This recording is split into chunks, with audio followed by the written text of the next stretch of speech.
Tapi dalam jangka panjang kalau kinerjanya bagus pasti harga sahamnya akan naik juga gitu. Kemarin itu pas naik kan teman-teman lihat ya di 1.300 tiba-tiba ada yang jualan tuh gede. Ya wajar aja, mungkin orang yang udah beli kemarin ngumpulin berapa bulan lalu tiba-tiba harganya naik gitu. Naiknya langsung 15% sehari di tengah kondisi market yang lagi tidak menentu ini. Pastilah kalau pembeliannya besar akan melakukan taking profit dulu. Jadi nggak salah sebenarnya kalau ada orang yang melakukan taking profit dulu sehari 15% gitu loh. Di saham NISP lagi. Ibaratnya nggak liquid. Ini ada pertanyaan dari Frinko, emiten otomotif yang rekomen atau bagus kak? Menurutku otomotif hampir semua bagus ya, tinggal cari aja yang growth-nya paling bagus. Kalau aku pribadi, aku itu tertarik itu auto yang pertama, terus SMSM. Kalau SMSM teman-teman tahu ya, itu filter dan juga suku cadang. Nah, cuma SMSM ini jangka pendek memang lagi ada sentimen teman-teman. Salah satu direktur keuangannya kemarin melakukan penjualan atau aksi taking profit, tapi tidak semua sahamnya ya, makanya harga sahamnya itu turun. Dan SMSM itu memang dia tipikal sahamnya itu sering banget sideways lama. Kalau teman-teman lihat ya, pada November 2022 sampai Maret 2023 itu dia cenderung sideways lama gitu, sampai 6 bulan, tapi nanti sekalinya breakout harga sahamnya tuh kenceng gitu selama kinerjanya terus bertumbuh. Kalau teman-teman lihat sendiri, EPS-nya juga kemarin bagus ya, secara year on year itu mengalami pertumbuhan gitu dibanding tahun kemarin. Dan SMSM itu bagi dividennya 4 kali setahun, meski dividen yieldnya nggak gitu tinggi gitu. Jadi kalau untuk SMSM, karena ini growth stock ya, menurutku lebih cocoknya itu teman-teman jadiin core stock pakai dollar cost averaging gitu loh, yang beli tiap bulan. Kalau auto beda, kalau auto itu lebih ke value stock. Mungkin teman-teman bisa belinya itu, misalnya teman-teman punya uang nih 10 juta, teman-teman lakukan pembelian bertahap gitu di area 2.400 sampai 2.600 gitu.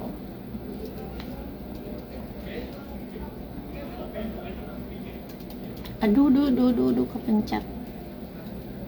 Kalau sukanya yang high dividend bisa MPMX, tapi biasanya kalau MPMX jangan di hold lama-lama. Jadi kalian beli, nanti pas mereka pengumuman bagi dividen gitu ya, atau habis RUPS jual pas lagi naik. Karena MPMX itu chartnya volatil banget, teman-teman lihat deh, harga sahamnya itu cenderung nggak kemana-mana. Jadi ketika habis bagi dividen dia cenderung sideways lama, nanti deket-deket bagi dividen dia naik gitu tinggi. Jadi emang enaknya tuh lebih untuk trading jangka menengah gitu. Nah, ini ada yang nanya BBTN dari Ardiansyah. Aku pribadi untuk BBTN aku lihat kemarin kurang menarik ya, net interest marginnya turun teman-teman. Net interest margin itu bunga bersih yang didapat oleh perbankan gitu, di tengah NIM perbankan-perbankan lain yang bagus-bagus di atas 5%, net interest marginnya BBTN tuh kalau nggak salah nggak sampai 4%-an, dan itu kecil gitu. Jadi aku pribadi sih kurang tertarik ya, apalagi dia juga penyaluran kreditnya itu untuk KPR kan banyaknya gitu. Kalau suku bunganya tinggi biasanya orang cenderung nahan diri untuk ambil KPR gitu. Coba kita lihat BBTN di sini, kuartal 2-nya juga below expectation gitu, cuma 48 EPS-nya dibanding tahun lalu 66 gitu. Jadi kalau dibandingin sama perbankan lain yang mungkin growth, ya better cari aja perbankan lain yang growth dan harganya masih cukup wajar gitu. Misalnya kayak apa, kayak OCBC tadi, NISP, terus BBRI juga masih bisa, terus apalagi ya, BBNI, BNGA gitu, masih banyak yang lebih menarik teman-teman. Kalau misalnya mau cari perusahaan, misalnya nih contoh tapi kan aku yakin nih perusahaannya mungkin pendapatannya itu dan juga laba bersihnya turunnya kayaknya sementara aja, nantinya bisa membaik lagi. Better BTPS aja sekalian, karena kalau BTPS itu turunnya itu laba bersihnya karena CKPN teman-teman. Jadi kalau teman-teman tahu industri perbankan, ketika ada debitur minjem duit, misalkan katakanlah minjem duitnya 1 miliar, perbankan itu nggak akan ngasih 1 miliarnya gitu loh bulat, yang dikasih misalnya 900 jutanya. Si 1 miliarnya ini untuk pencadangan kerugian. Jadi kalau misalnya ada kredit macet, setidaknya itu bisa memitigasi resiko. Nah, CKPN ini di laporan laba rugi itu mengurangi yang namanya laba bersih gitu. Ibaratnya si laba bersihnya tuh sebenarnya nggak hilang, tapi disimpan, dimasukin kantong buat jaga-jaga kalau misalnya ada kredit macet ke depannya, seperti itu. Dan ini tuh pernah kejadian sama BBNI waktu tahun berapa ya? Kalau nggak salah sebelum tahun 2020 deh, BBNI juga pernah mengalami hal yang sama. Iya, kalau nggak salah sebelum tahun 2020 itu EPS dari BBNI itu beberapa kuartal itu sempat minus ya. Minusnya itu ya karena kayak gitu, karena CKPN gitu. Waktu itu ganti pimpinan BBNI-nya, jadi ibaratnya kitchen sinking. Kan dulu kan BBNI itu perusahaan yang penyaluran kreditnya itu ke corporate gitu kan. Nah, banyak kredit macetnya, terus ganti pimpinan, terus dibenerin gitu lah gitu. Makanya sekarang kinerjanya jadi udah bagus lagi. Karena kalau perusahaan yang kayak gitu ya, yang kinerjanya misalnya lagi terganggu, nanti tiba-tiba terjadi pertumbuhan dikit aja, harga sahamnya nanti bisa kenceng gitu larinya. Contohnya kayak S Hardware ya teman-teman, kan teman-teman tahu sendiri dari tahun 2021 harga sahamnya turun terus gara-gara EPS-nya tuh turun terus gitu. Sekalinya dia berubah positif dikit aja kinerjanya, langsung harganya larinya kenceng banget dari 400 ke 800 ya. Walaupun aku tidak menjamin harga BTPS juga bisa lari sekencang itu ya. Dan yang pasti BTPS juga bagi dividen. Cuma balik lagi, kalau teman-teman sukanya aku maunya cari perusahaan yang growth aja, ya udah BTPS-nya dilupain gitu. Oke nih, James Susanto Cepin katanya. Di Indonesia ya teman-teman, sebenarnya konsumsi daging dan juga ayamnya itu masih rendah banget dibanding sama Malaysia aja tuh jauh banget gitu ya. Karena apa ya? Karena daya beli kita, GDP per kapita kita kan juga rendah ya. Paling setahun cuma 60 juta, berarti per bulan itu cuma 5 juta. Malaysia itu di GDP per kapitanya itu per bulan sekitar 14 jutaan kalau nggak salah. Makanya masyarakat kita lebih banyak yang makannya itu nabati gitu dibanding daging merah dan juga unggas. Artinya apa? Sebenarnya growth-nya itu masih besar banget untuk di Indonesia asal ada daya belinya. Nah sekarang karena daya belinya belum semerata itu ya, kita nggak bisa samain sama di kota-kota besar. Akhirnya apa? Industri ayam-ayaman ini mereka tuh harus ngatur atau membatasi supply-nya gitu loh. Jadi kalau terlalu banyak anak ayam yang lahir, anak ayamnya tuh pada dibunuh-bunuhin. Jadi makanya siklikal banget gitu industrinya di sini. Makanya kadang kinerjanya tuh tahun tertentu bisa bagus banget, tahun tertentu nanti bisa nggak bagus banget. Harga sahamnya juga cenderung nggak kemana-mana, di situ-situ aja sideways, tapi dengan range yang lebar gitu. Jadi memang kurang cocok menurutku kalau untuk kalian jadiin core stock. Core stock tuh yang kayak gimana sih? Kalau contohnya yang memang kalian bisa holdnya tuh panjang gitu, di atas 5 tahun, 10 tahun, misalnya kayak saham-saham perbankan atau consumer good yang sustain gitu pertumbuhan kinerjanya. Nah untuk Cepin, karena dia ini sideways panjang, jadi kalau teman-teman misalnya tertarik sama Cepin, sebaiknya memang untuk trading aja. Jadi Cepin ini menarik kalau misalnya dia itu bermain di area 4.300 sampai 4.500-an. Kalau sekarang masih belum menarik gitu ya, harganya tuh di tengah-tengah gitu, nanggung.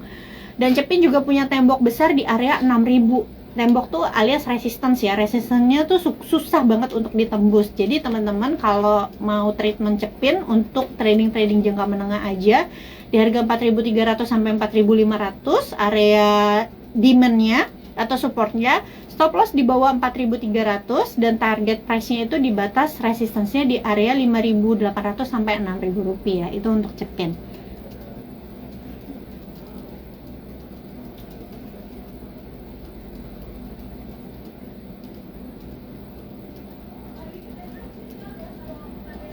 Oke, ada lagi. Nah, aku mau bahas sedikit terkait DRMA, teman-teman. Kalau aku baca-baca di research report ya, DRMA itu punya target penjualan itu di akhir tahun 4,8 triliun, dan sekarang itu per kuartal 3 2023 penjualannya itu udah 4,2 triliun, artinya udah hampir mencapai target penjualannya mereka. Net profit marginnya itu sekitar 12%-an. Jadi di tahun depan ada potensi dividen yield itu untuk DRMA, bentar, aku tadi udah ngitung di kalkulator,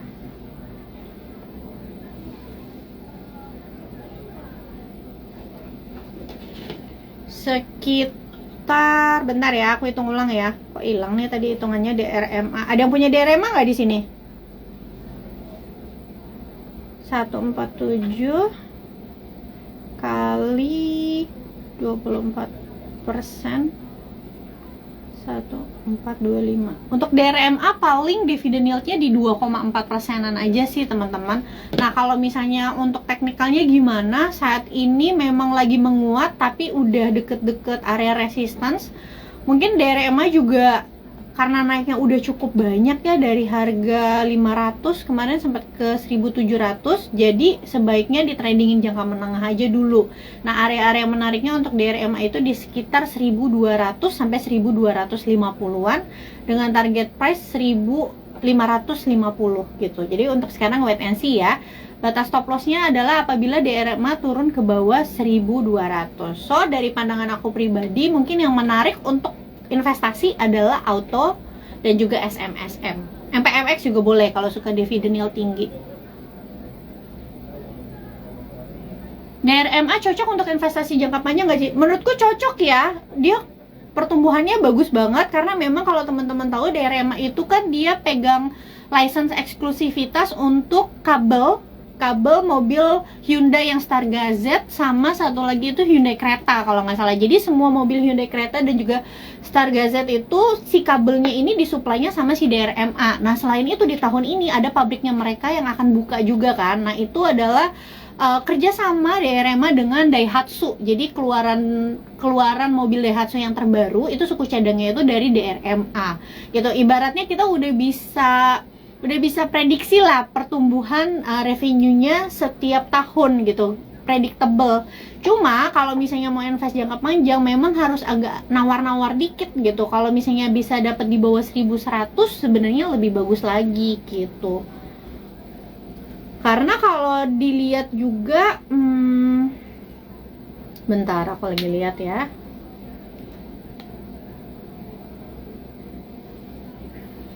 Sekarang itu kalau based on sektor ya teman-teman, based on sektor dan industri, PE ratio yang wajarnya itu untuk sektor otomotif tuh di angka 9 ya, 9 kali sih.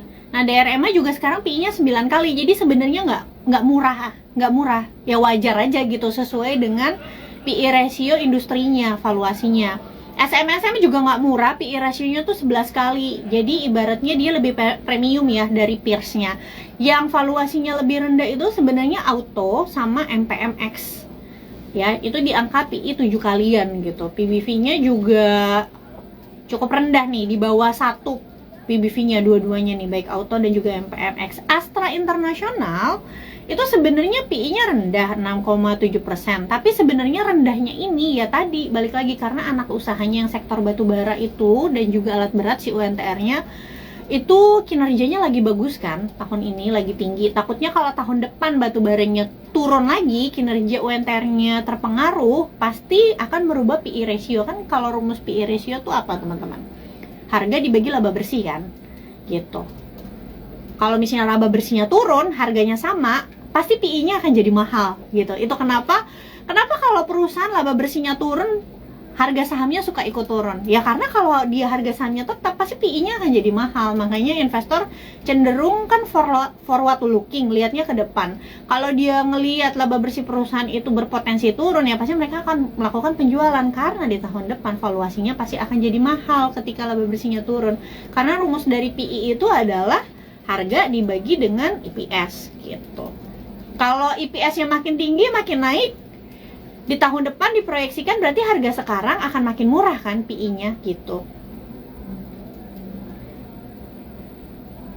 Cuma ya kayak gini, tadi kan aku bilang SMSM tuh valuasinya udah lebih premium dari industri. Kenapa bisa demikian? Ya karena dia punya return on equity itu juga tinggi teman-teman. Kayak DRMA dia punya valuasi juga mungkin sama ya sama industri gitu ya. Valuasinya di atas MPMX sama auto. Kenapa bisa demikian?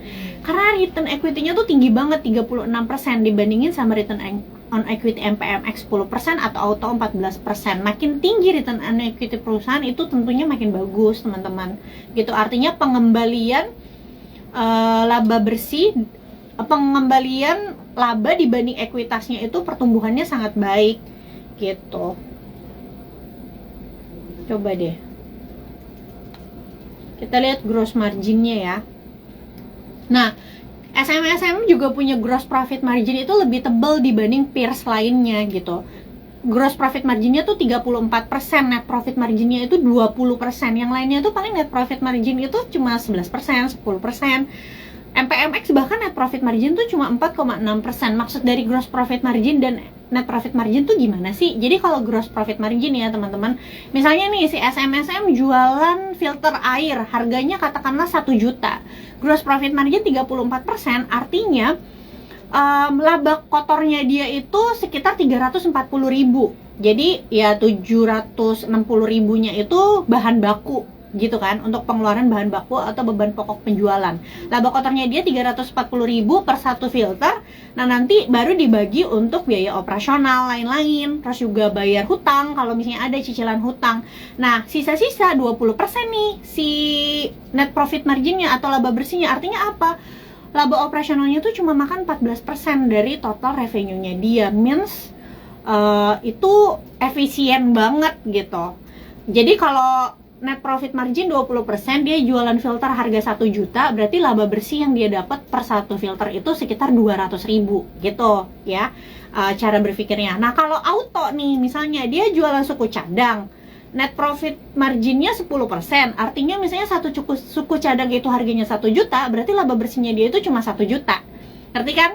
Itu kenapa biasanya yang mempengaruhi valuasi perusahaan. Jadi sometimes perusahaan yang valuasinya misalnya lebih premium dibanding rata-rata industrinya, belum tentu beneran valuasinya itu mahal. Bisa jadi karena memang kinerjanya itu lebih bagus, makanya dia dihargai oleh market lebih mahal. Ya contohnya kayak Bank BCA ya teman-teman. Kenapa Bank BCA dia punya valuasi lebih mahal dari BBNI gitu ya? Ya karena pertama dia punya cost of fund lebih rendah, misalnya dia punya net interest margin lebih tinggi gitu. Secara fundamental tuh kinerjanya lebih bagus gitu marginnya, makanya valuasinya jadi bisa lebih mahal kayak gitu teman-teman. Jadi balik lagi sih, tergantung selera kalian. Kalian tipikal yang memang investor yang bener-bener valuasi banget, kinerja urusan belakangan, yang kayak tipikal siapa tuh yang nulis Intelligent Investor, aku lupa deh, yang gurunya Pak LKH juga, yang gurunya Warren Buffett. Teman-teman udah pernah baca kan Intelligent Investor yang nulis itu? Nah, beliau itu kan tipikal yang nggak peduli fundamental perusahaannya seperti apa, yang penting kalau harga sahamnya itu PBV-nya 0,5 kali atau PER-nya rendah di bawah 15 kali, murah, ya masuk ke dalam kriterianya dia gitu. Tapi kalau Warren Buffett setelah bertahun-tahun kemudian kan dia agak merubah tuh cara valuasinya, bahwa dia bilang valuasi itu tuh nggak hanya sekedar lo melihat PBV atau PER itu rendah, tapi juga ngelihat kualitas dari bisnisnya itu sendiri. Karena teman-teman tahu ketika Warren Buffett beli Coca-Cola dan juga See's Candy, itu tidak divaluasi yang dianggap murah kalau berdasarkan buku Intelligent Investor. Kenapa si Warren Buffett bisa mau beli? Ya mungkin dia melihat pertama gross profit marginnya gede, ROI-nya tinggi, hutangnya rendah, dan lain-lain. Jadi kualitas dari bisnisnya itu sendiri. Terus contoh lainnya misalnya gini, kenapa bank daerah yang kinerjanya juga bagus, harga sahamnya cenderung nggak kemana-mana dibanding saham perbankan yang big banks gitu ya? Ya karena skala bisnisnya cuma kecil di daerah itu aja, sedangkan big banks itu skala bisnisnya itu nasional gitu. Jadi secara economic mode, valuasi si big banksnya pasti akan lebih mahal dibanding saham-saham daerah kayak gitu teman-teman.